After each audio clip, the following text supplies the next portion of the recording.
The next game on our list is Ape Escape, which was developed by SCE Japan Studio and was published by Sony Computer Entertainment. Ape Escape is, as you might have guessed, the first game in the Ape Escape series. From what I've read, it took the development team about 2.5 years to make this game.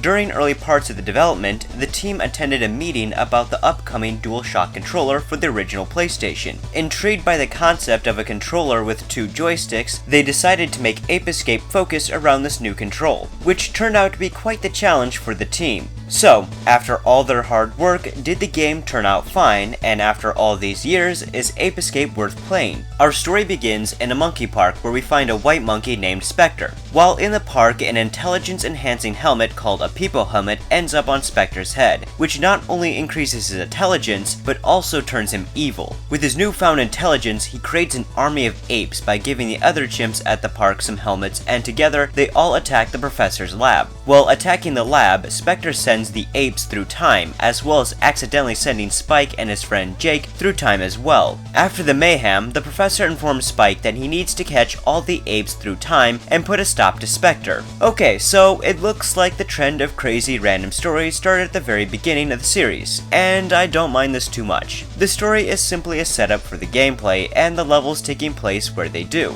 After all, it's a collectathon, so keeping the story simple is best advised. The most complex the story gets is when Jake gets brainwashed by Spectre and acts as a second villain for Spike, which honestly to me wasn't all that interesting since I barely even knew Jake's character to begin with. Speaking of characters, they're all okay. Spike is a pretty basic upbeat hero type. The professor is there to help you with your gadgets, and everyone else is just kinda there. No one character in the game really shines, with maybe the exception for Spectre, who's a pretty decent villain. All in all, the story is just fine. Ape Escape is a platforming collectathon game. In the game, you will play as Spike and will start at a very small lab that acts as your hub world. At the hub world, you can access the levels, play the mini games you can unlock, save and load your game, or take a look at all the apes you've captured. So yeah, the hub world is rather small and has little to do, which is okay if all you want to do is focus on playing through the main game. In order to progress through the game, you'll have to catch a certain amount of apes in each level. The levels themselves are small open worlds so you can explore in search of apes you have to catch. Later levels will not only get much bigger, but will also get more complex and have some more intertwined layouts. In some of the later levels, you can explore some small caves, activate switches, push blocks, and of course deal with some platforming challenges. I will admit that the last few levels can go on for quite a long time, with the very last level being way too long for my taste, even if it has a fun theme to it. To help you out in these levels, you will be given gadgets that can be assigned to the 4 shape buttons, which makes it easy to switch between them. The gadgets you can obtain are the Stun Club, which is used for hitting apes, enemies, or switches, as well as having a very useful spinning attack.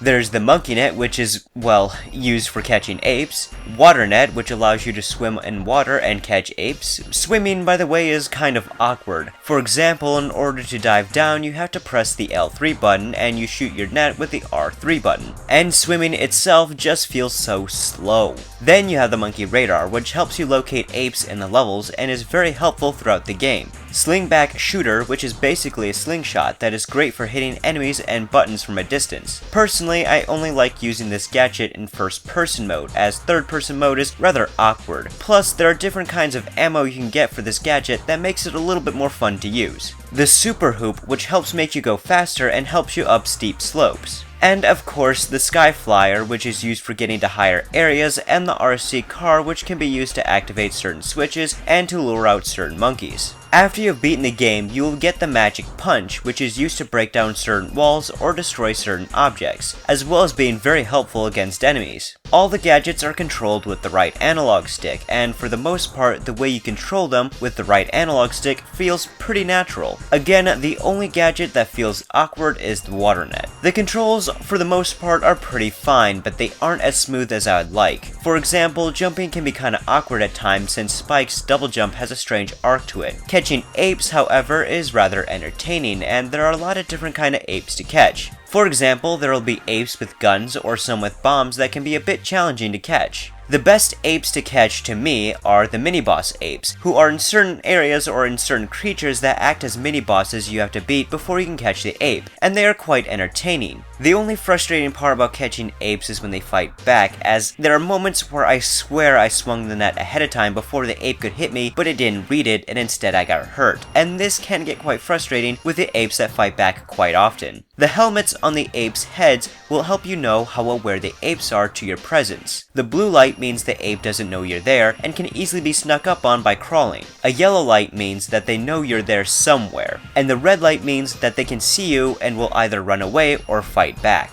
As you play through the game, you will sometimes be challenged to race against Jake, and these races are okay. I wouldn't say that they're anything special, but they are at the very least a different take on a typical boss fight. Oh, and on rare occasions you can control a vehicle like a tank, and these sections are okay. Much like Jake's races, they're nothing special, but they aren't awful. Not only can you catch apes in the levels, but you can also find Spectre coins. By collecting Spectre coins, you will be able to unlock minigames. There are only 3 minigames, like a skiing minigame and a boxing minigame. The minigames themselves are okay. I wouldn't say they're anything all that great, but if you have a friend with you, then they can be some decent time wasters, and provide some entertainment. Visually, the game looks quite good. The levels are colorful and have a very charming cartoon style. The environments are nicely detailed. Unfortunately though, some levels don't have a very great draw distance. I do enjoy some of the level themes like the dinosaur jungle, coral beach, the Great Wall of China, and even a level that takes place inside of a dinosaur. Character models are pretty good and have some decent animations. The apes and human characters have more complex models, as well as some wildlife, while the enemies typically have more simplistic models, which is fine. There is also some voice acting in the game, and at its best, it's okay. The voice acting isn't bad, but it's nothing all that great. Music, on the other hand, is quite upbeat and catchy. There are a lot of fun and memorable tracks, and it's an overall fun soundtrack to listen to.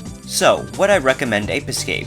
Yeah, I would if you like collectathon games and enjoy the PS1. There are some fun and entertaining levels, the gadget system is a good idea, and catching apes is very addictive and fun. However, there are some problems, like the controls are a bit awkward and could use some tweaking, and the later levels do go on for far too long, as well as having some annoying layouts, and swimming kinda sucks. Aside from that, there really isn't too much to talk about with this game. After all, it is the first game in the Ape Escape series, and it shows. While the later games have smoothed things out more, and I would probably recommend more over this, the original Ape Escape is still a fun and unique experience for the PS1. While it's not perfect, it's still a game that I do enjoy.